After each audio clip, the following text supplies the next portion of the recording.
ಇವತ್ತು ಎಲ್ಲರೂ ಬಿಡುವು ಮಾಡ್ಕೊಂಡು ಬಂದಿದ್ದೀರಿ. ಬಂದಂತಹ ಪ್ರತಿಯೊಬ್ಬರಿಗೂ ತಂಡದ ಪರವಾಗಿ ನನ್ನ ದೀರ್ಘದಂಡ ನಮಸ್ಕಾರ ಮತ್ತೆ ಥ್ಯಾಂಕ್ ಯು. ಅದ್ಭುತ ಜಾಗಕ್ಕೆ ಬಂದಿದ್ದೀರಿ. ಇಲ್ಲೇ ಶುರುವಾದ ಚಿತ್ರ, ಇಲ್ಲೇನೆ ಕೊನೆ ಘಳಿಗೆಯಲ್ಲಿ ಕೆಲವು ಶಾಟ್ಗಳಿತ್ತು ಬೆಳಗ್ಗೆಯಿಂದ, ಅದನ್ನೆಲ್ಲ ತೆಗೆದು ಇವತ್ತು ವಿದ್ಯುಕ್ತವಾಗಿ ಅಫಿಷಿಯಲಿ ನಾವು ಕುಂಬಳಕಾಯಿ ಹೊಡೆದಿದ್ದೀವಿ. ಮತ್ತೆ 5:04 ಸರಿಯಾಗಿ ಇನ್ನೊಂದು ಹಾಡು, ಚಿತ್ರದ 2ನೇ ಹಾಡು ಬಿಡುಗಡೆ ಆಗಿದೆ. ಮೊದಲನೇ ಹಾಡಿಗೂ ಕೂಡ ಸಕಲರು ಬಂದಿದ್ರಿ. ತಮ್ಮ ಹಾರೈಕೆಯಿಂದ ಅದು ತುಂಬಾ ಚೆನ್ನಾಗಿ ಜನಮಾನಸದಲ್ಲಿ ಬೆರೆತು ಪ್ರತಿಯೊಬ್ಬರು ಬಾಯಲ್ಲೂ ಬರೋ ತರ ಆಗಿದೆ.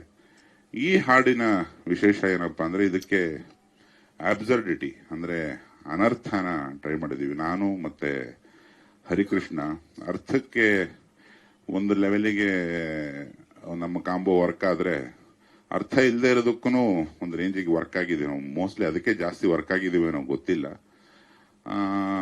ಅರ್ಥಕ್ಕಿರೋ ಪವರ್ಗಿಂತ ಜಾಸ್ತಿ ಅನರ್ಥಕ್ಕಿರುತ್ತೆ.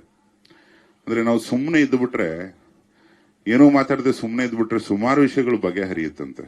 ಬಟ್ ನಾವು ಮಾತಾಡಿ ಕೆಟ್ಬಿಡ್ತೀವಿ. The problem with the words is each word has a meaning ಅಂತ ಒಂದು ಸೇಯಿಂಗ್ ಇದೆ. ನನಗೆ ಮೊದಲಿಂದ ಅಬ್ಸರ್ಡಿಟಿ ತುಂಬಾ ಇಷ್ಟ.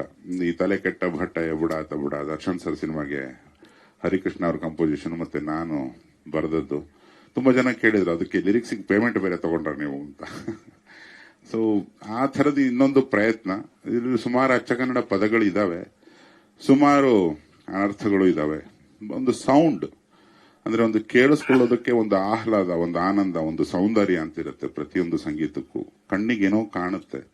ಆ ಥರದ ಒಂದು ಹಾಡುಗಾರಿಕೆ ಹರಿಕೃಷ್ಣ ಮತ್ತೆ ಸಂಜಿತ್ ಹೆಗಡೆ ಅವರು ಮತ್ತೆ ಇನ್ನೊಬ್ಬ ಫಿಮೇಲ್ ಗಾಯಕಿ, ಅವರ ಹೆಸರು ಮರೆತೋಯ್ತು, ಕ್ಷಮಿಸಿ, ಪ್ರಾರ್ಥನಾ ಅವರು, 3 ಜನ ಸೇರಿ ಪ್ರಯತ್ನ ಪಟ್ಟಿದ್ದಾರೆ. ನನಗೆ ಹರಿ ವೈಯಕ್ತಿಕವಾಗಿ ತುಂಬಾ ಇಷ್ಟದ ಗಾಯಕರು. ಅವರ ಗಾಯನ ಮತ್ತೆ ಸಂಜಿತ್ ಹೆಗಡೆ ತುಂಬಾ ಇಷ್ಟದ ಗಾಯಕ, ಅವ್ರ ಗಾಯನ, ಹುಡುಗಿಯ ಗಾಯನ ಎಲ್ಲವೂ ಸೇರ್ಕೊಂಡು ಇದನ್ನ ನಾವು ತುಂಬಾನೇ ಕೇಳ್ತಾ ಇದ್ವಿ. ಇದನ್ನೇ ಮೇನ್ ಸಾಂಗ್ ಆಗಿ ಮಾಡ್ಬೇಕು ಅಂತ ಮೊದಲಿಂದ ಅನ್ಕೊಂಡು, ಚಿತ್ರ ಶುರುವಾದಾಗ ಮೊಟ್ಟ ಮೊದಲಿಗೆ ಹುಟ್ಟಿದ ಹಾಡಿದು.